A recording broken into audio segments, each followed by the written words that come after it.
우리가 배워야 되는 두 가지는 클라이언트 사이드와 서버 사이드 두 개죠. 자, 클라이언트 사이드의 역할은 뭐예요? 클라이언트 사이드에서 우리한테 화면을 보여주는 역할을 하는 놈 누구야? 브라우저. 브라우저는 뭐 어떻게 작동을 해요? 서버로부터 HTML, CSS, 자바스크립트 요거 세 개를 다운로드 받아서 우리 화면에 보여주죠. 이 화면에 보여주는 작업을 뭐라고 부른다? 렌더링이라고 하죠. 텍스트 문서로 되어 있는 HTML, CSS, 그 다음에 자바스크립트를 우리가 쓸 수 있도록 웹브라우저에서 웹페이지로 만들어주는 걸 브라우저에서 하죠. 그럼 이 HTML, CSS, 자바스크립트를 누가 만들어준다? 서버가 만들어주죠. 그러면 서버가 이걸 만들어주려면 서버 내에서는 어떤 식으로 이걸 만들어준다? 데이터베이스에서 데이터를 가져와서 우리한테 요구가 있을 때마다 그 페이지를 만들어줘서 쏘아주죠.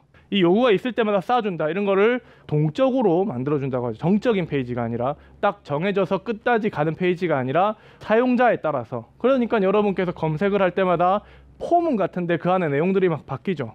이런 게 바로 우리가 흔히 하는 웹 프로그래밍의 기본입니다. 그래서 우리가 클라이언트 사이드와 서버 사이드가 있는데 처음 8주차는 클라이언트 사이드만 배우게 됩니다. 클라이언트 사이드에서 지금 우리가 배우고 있는 건 HTML과 CSS, 그 중에서 HTML의 역할은 콘텐츠의 구조와 내용을 담당하고 있고 CSS는 그것을 꾸며주는 역할을 하고 있죠. 우리가 그 중에서 이제 저번 주에 CSS에서 배운 건 뭐예요? 어떤 특정 영역에만 CSS를 먹일 일이 많은데 그 특정 영역에만 CSS를 먹이는 방법에 대해서 배웠죠. 그렇죠? 그걸 셀렉터라고 얘기하죠.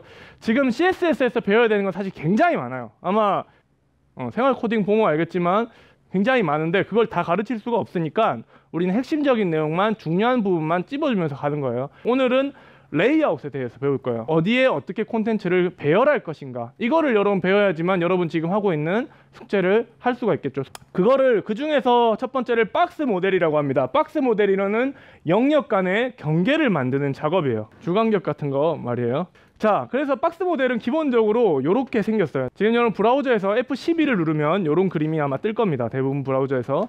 박스 모델이라는 거는 어떤 콘텐츠를 어떻게 다른 콘텐츠들과 분리해서 표현해 줄 것인가, 어떻게 구분 지을 것인가, 이런 거예요. 박스 모델에는 크게 세 가지가 있어요. 먼저 보더예요. 보더. 보더라는 건 지금 여기 보면 나오지만 여기 사각형 라인을 얘기합니다. 우리가 특히 박스 같은 거 만들 때 사각형 줄을 그을 때가 있죠. 이 줄을 얘기해요. 이 줄 긋는 거. 그 다음에 패딩은 사각형 안에서 이 콘텐츠까지의 거리, 이거를 어떻게 설정해 줘야 될 건가, 거리뿐만 아니라 이거 색깔이라든가 이런 걸 얘기하는 거죠. 그 다음에 마진은 이 좀 다른 박스가 또 있겠죠. 다른 글자 박스가, 요 글자 박스 간의 거리나 색깔, 어떤 간격을 조정을 얘기합니다. 그래서 박스 모델에서는 보더, 패딩, 마진 요 세 가지를 아시면 돼요. 이게 가장 기본적인 박스 모델입니다. 자, 여기서 콘텐츠는 뭐에 해당해요? 이 글자에 해당하죠. 여기서 볼더는 뭐에 해당할까요? 이게 보더야. 그 다음에 패딩은 회색. 그 다음에 여기 바깥을 마진이라고 부르는 거죠. 요것만 일단 알면서 요거를 바꿔주는 거예요. 여기서 주로 하는 거는 그림의 모양이라든가 색깔이라든가 아니면은 이미지를 위에 올린다던가 요런 것들을 박스 모델에서 담당을 하게 됩니다. 보더 스타일은 굉장히 다양한 스타일을 만들 수가 있어요. 이것도 역시 W3C에서 가져온 건데, 예를 들면 다티드 보더, 아니면 뭐 그림자를 아래 위로 세우게 한다던가, 아니면 보더 자체를 없앤다던가, 아니면 위, 오른쪽, 아래, 왼쪽 방향대로 각각을 다른 형태로 디자인을 준다던가 이런 것들을 할 수 있습니다. 실제 코드를 볼게요. 여러분들이 지금 제가 무슨 소리를 하고 있냐 라는 표정으로 저를 또 쳐다보고 있기 때문에, 실제로 박스 모델에서 코드는 자 이렇게 생겼습니다.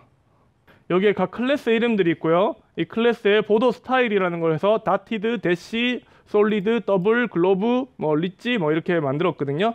자, 요것들이 실제로 이런 식으로 되는 거죠. 그 다음에 컨텐트 오버플로우라고 해서 우리가 이 보더의 어떤 상자의 크기를 정할 수가 있습니다. 여기 보면은 상자의 크기를 뭘로 정했어요? 100백을 정했어요. 100백. 근데 만약에 우리가 정한 상자의 크기보다 글자가 많으면 글자가 넘어가겠죠. 이걸 오버플로우라고 그래요. 그럼 오버플로우 할 때는 어떻게 해야 하라? 스크롤로 해라, 아니면 없애버려라, 이런 것들을 이제 지정을 할 수가 있습니다. 또 다른 방법으로 패딩은 글자 간의 간격을 얘기합니다. 그래서 패딩을 지정할 땐 패딩이라고 쓰고 위 오른쪽 아래 위에 각각 이렇게 입력해 줍니다. 하나만 입력할 수도 있어요. 하나만 입력하면 뭐 전체에 하면 그 다음에 마진은 뭐겠어요? 얘와 얘 또는 요놈의 마진 이거를 얘기를 합니다. 실제 이건 코드를 보면서 좀 설명해 주면 편한데 지금 보면 얘랑 굉장히 많이 떨어져 있죠. 이걸 좀 붙이고 싶다. 그러면 어떤 식으로 되어 있냐면 지금 디비전 나중에 설명해 줄 건데 디비전 퍼스트와 디비전 세컨드가 각각 있는데 디비전 세컨드의 마진은 100으로 되어 있어요. 그러면 뭐가 100이란 얘기예요? 픽셀이 요거부터 요거까지가 100이란 얘기죠. 네, 100씩 돼 있다는 거죠. 그럼 요거의 총 그 길이는 얼마일까? 125. 왜? 설명을 해주면 자 이런 것들을 이제 좀 구할 줄 알아야 되는데 여기가 25고 여기가 25고 여기가 100이죠. 그래서 여기서부터 여기까지가 100이면 여기서부터 여기까지는 얼마? 25. 그렇죠? 요런 식으로 이거 PXL도 있고 EM 뭐 이렇게 막 있는데 지금은 PX만 얘기할 거고 나중에 좀 더 가서 얘기를 드릴게요. 하여튼 이렇게 간격을 지정할 수 있고 나는 위는 얘랑 같은데 예를 들면은 얘랑 같은데 좀 더 붙이고 싶다. 25 딱 25만 있었으면 좋겠다. 그럼 위에는 0 그 다음에 가로 세로를 25로 만드는 방법도 있습니다. 야, 됐죠? 그러면은 얘는 25고 얘도 25가 되는 거죠. 보도 사이징 얘기하기 전에 레디오스라는 게 있는데 이거는 양쪽 끝을 둥그스름하게 만들 때 쓰는 방법입니다. 그래서 보도 레디오스를 붙이면은 이렇게 되는데 한번 보여주면 세컨드에만 보도 레디오스를 붙여볼게요. 자, 이렇게 됐죠? 이런 식으로 둥그스름한 거를 만들 때는 이렇게 해줍니다. 박스 사이징이 뭐냐면 보도 박스 요거 세 개를 넣어주면 이게 뭐가 되냐면 이게 박스 사이징을 넣은 거고 이게 박스 사이징 안 넣은 거예요. 여기 라디오스만 들어가 있고 어떻게 차이가 날까? 이게 뭐냐면 여기 와이드스 300이라는 거는 요거 전체를 그거까지 쳐서 300으로 지정하는 방법이에요. 요거는 사실 보면은 기본적으로 제일 한 게 요게 300이죠. 요게 300이고 그 다음에 뭐예요?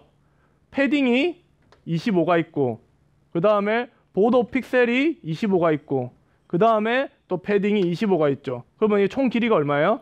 25, 25, 25, 300 얼마야?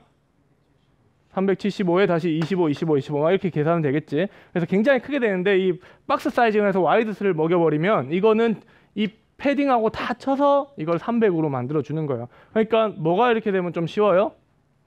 사람이 계산하기 좀 쉽죠. 이 박스의 사이즈가 어느 정도 될 것이다 라는 걸 좀 계산한 게 명확하게 되죠. 그래서 요 기술을 많이 씁니다. 이거 거기에 나와요. 저기 그 생활 코딩에 나와요. 그러니까 생활 코딩 보시면 끄떡끄떡거리시는 분은 안 보신 분들이에요. 박스 사이징이라는 기술이 있다는 거 아시면 됩니다. 전혀 어렵지 않죠?